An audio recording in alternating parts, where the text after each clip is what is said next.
कपिल भगवान कहते हैं कि एक दिन में वीर्य कण और रजकण एक रूप होते हैं, दोनों मिलते हैं एक दिन में। 5 दिन में पानी के पोटे जैसे हो जाते हैं वो गर्भ, 5 दिन में। 10 दिन में बैर जैसा कठिन हो जाता है वो गर्भ, 10 दिन में। 1 मास में मस्तक बाहर आ जाता है, गर्भ को 1 मास में मस्तक बाहर आ जाता है। दूसरे मास में हाथ और पैर के विभाग होने लगते हैं। कपिल गीता में ये सब बातें बताई गई। तीसरे मास में नाखून, हड्डी, रोम और स्त्री पुरुष के चिन्ह दिखने लगते हैं तीसरे मास में। चौथे मास में 7 धातुएं जो शरीर में होती है वो बनती है।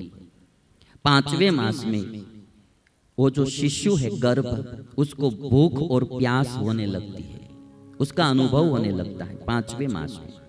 6ठे मास में वो जो शिशु है उसमें हलन चलन होने लगता है, 6ठे मास में हलन चलन होने लगता है। और 7वें मास में उसको ज्ञान हो जाता है कि मैं पूर्व जन्म में कहाँ था, कैसे कैसे दुख भोगे हमने, वो सब उसको ज्ञान होता है। क्या क्या जन्म का, मरण का, यम यातना का, लख 84 का ज्ञान होता है। और तब माता के अन्न और जल से उसका पोषण होता है। मल मूत्र के गड्ढे में वो दुखी होते हैं, कृमिया के डंक से वो गर्भ में दुखी होता है, पिंजरे के पंछी जैसी उसकी दुर्दशा होती है। पूर्व जन्म कर्म के ज्ञान से वो दुखी होता है और परमात्मा से प्रार्थना करता है कि हे भगवान, अब मैं जन्म धारण करने के बाद कोई गलत काम नहीं करूंगा, आपका भजन ही करूंगा। और जब वो जन्म धारण करता है तो फिर भगवान को भूल जाता है और रोने लगता है। उआ उआ उआ उआ उआ माने हूँ आया तू न्या, हवे कहीं लेवा देवा नहीं। उआ उआ जो करता है ना बच्चा, मैं यहां और आप वहां, तो भूल जाता है फिर। कपिल भगवान कहते हैं कि मां, जीव को जब ज्ञान होता है ना कर्मों का, तब तो वो भगवान का भजन करने का सोचता है, फिर भूल जाता है। उपदेश दिया, तब देवहूति माता ने अब अनुमति मांगी कि अब मैं मेरी चित्त वृत्ति को परमात्मा में लगाती हूँ। देवहूति का मोक्ष हुआ है और कपिल भगवान की कृपा से एवं सा कपिलोक्तेन मार्गेणाचिरतः परम आत्मानं ब्रह्म निर्वाणं भगवन्तं अवापः।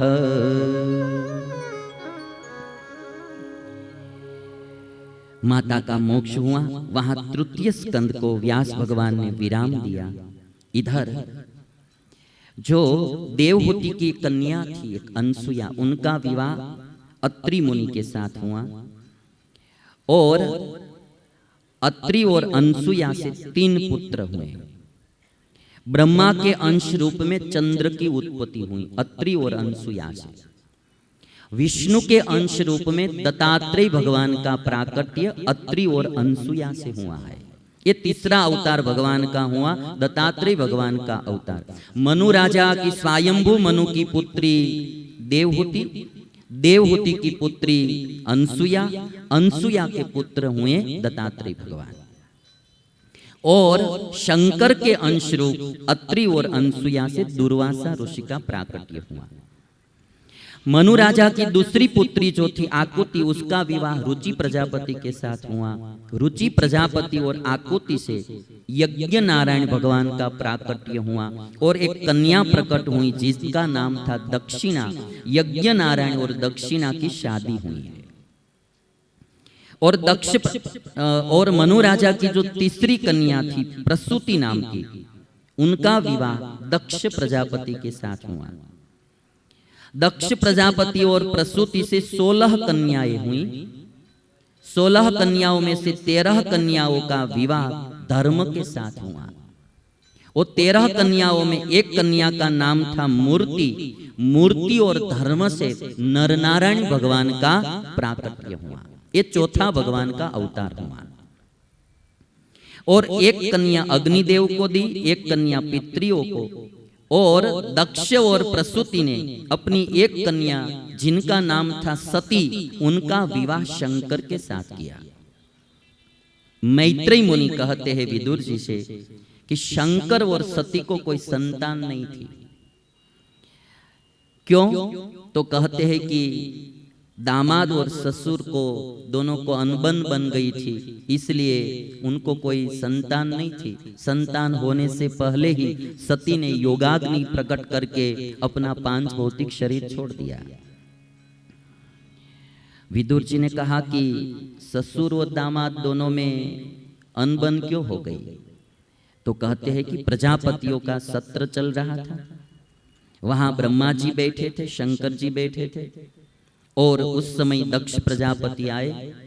शंकर दादा के ससुर दक्ष प्रजापति आए, सब खड़े हो गए, दक्ष प्रजापति का स्वागत किया। एक ब्रह्मा जी खड़े नहीं हुए और दूसरे शंकर खड़े नहीं हुए।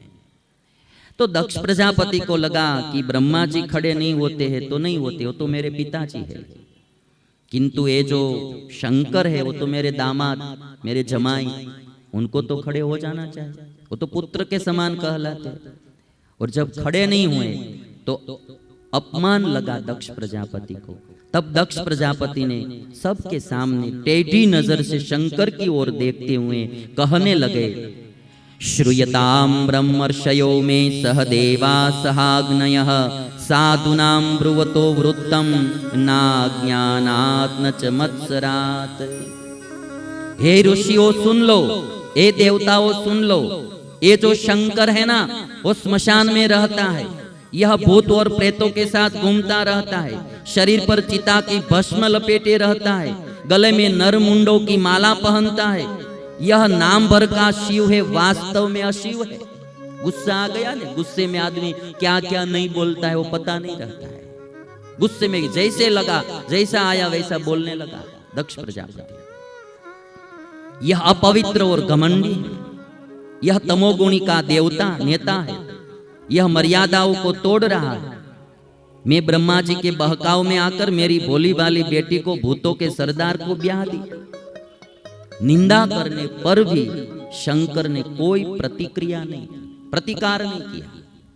ये तो देव के देव महादेव है, उनको मान और अपमान क्या, सब समान स्थिति रहती है। इतना अपमान किया, कितनी गालियां दी, कैसा कैसा कहा, शंकर ने कुछ भी बोला नहीं। वे ही इस दुनिया में पूजे जाते हैं जो क्षमाशील होते हैं। बोलना तो सबको आता है, किंतु क्षमा करना वो सबको नहीं आता है। दक्ष प्रजापति ने बहुत कुछ भली बुरी बातें सुना दी, शंकर कुछ भी बोले नहीं। और तब दक्ष ने श्राप दे दिया कि आज के बाद यज्ञ में कहीं शंकर का भाग नहीं रहेगा। शंकर दादा कुछ बोले नहीं, किंतु शंकर का जो नंदीश्वर था, नंदीश्वर ने दक्ष को श्राप दिया कि तुम्हारा मुख बकरे का मुख होगा, तुम्हारा मुख बकरे का मुख होगा। दक्ष अनुयायी जो थे उनको भी श्राप दे दिया। भृगु ने शंकर के अनुयायियों को श्राप दिया। श्राप की बारिश हो गई। तब शंकर दादा खड़े होकर वहां से चले गए। अब शंकर का भाग निकाल दिया यज्ञ में से, तो कोई यज्ञ नहीं कर रहे थे। और तब ब्रह्मा जी ने दक्ष प्रजापति को सब प्रजापतियों का अधिपति बना दिया। और जब बड़ा अधिकार मिल गया दक्ष प्रजापति को, तो उन्होंने सोचा कि हम ही एक ऐसा बड़ा यज्ञ करेंगे जिसमें शंकर का भाग नहीं रहेगा।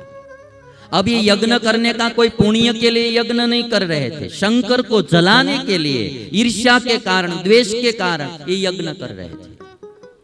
कभी कभी आदमी पुण्य कार्य करता है ना, तो भी राग द्वेष से करता है, मान के लिए करता है, सम्मान के लिए करता है, कंपटीशन से करता है, तो उससे कोई प्रभाव, भगवान प्रसन्न नहीं होता, उसका नतीजा अच्छा नहीं होता है। कभी कभी लोग पुण्य कर्म जो करते हैं वो भी ईर्ष्या से, द्वेष से, कंपटीशन से करते हैं। दक्ष प्रजापति ने सोचा कि हम बड़े यज्ञ का आयोजन करेंगे, शंकर का भाग नहीं रखेंगे। शंकर के भाग रहित जो यज्ञ होने वाला था, तो कोई ऋत्विज आ नहीं रहे थे यज्ञ कराने के लिए। तो दक्ष प्रजापति ने कहा कि हम 3 गुनी ज्यादा दक्षिणा देंगे, आइए। तो दक्षिणा ज्यादा मिलती थी तो ब्राह्मण लोग आ गए यज्ञ कराने के लिए। और जब बड़ा अधिकार मिल गया और तब दक्ष प्रजापति को अभिमान आया, और अभिमान जब आ गया तब शंकर का द्रोह करने के लिए, अपराध करने के लिए वो तैयार हुआ। सत्ता और संपत्ति जब आती है तब आदमी अभिमानी बन जाता है और अभिमान में वो पाप करता है, किसी न किसी का द्रोह करता है।